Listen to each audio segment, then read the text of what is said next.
muid in Dún Pádraig gandai an Dún. Bhí a naid seo luite léirscail in Ptolemy, céad trocha nó rud mar sin.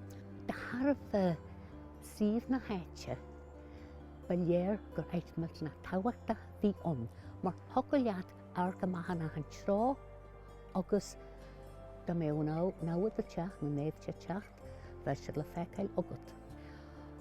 Tháinig Pádraig isteach an seo le thuglas a thógáil, tháinig sé isteach faoi tsaol. Nuair a fuair Pádraig buas an bhuí tsaol coniú na teisí an sin, agus an sin céad bliana ní sin thug colm cille teisí Pádraig go dtí an naid seo agus crú é san uaidh sin ar mo chúl.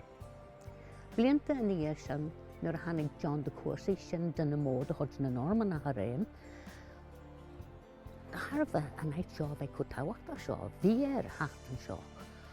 Ach an rud ar ní sin, fuair se teisí chonam cille agus níomh bríide, agus chuir se an trí níomh le chéile an seo is féach faoin leach go ddíireach ar mo chúl an seo. Dúirt me gur tugadh an Dún ó seo san náimh an ceart tá sin ceart, ach rach chealtar a tugadh ar an éid seo fásta.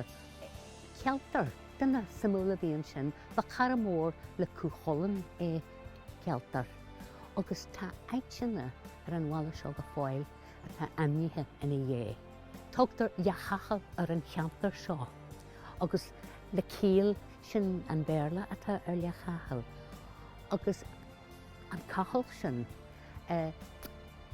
ba Fransa de chud an dalréide é, agus fuair sé sin an leachchud an taló. Neallas a bhain cé fuair an chudeile ach le céal a chugtar ar an éid seo go fáil. Agus seemed gur area of beauty, special beauty in Runiat atá de tharbh a cót jazz agus atá an éid, agus sibras loganim natha go smarum. Agus tá seo a lig ar leacha dara seagat.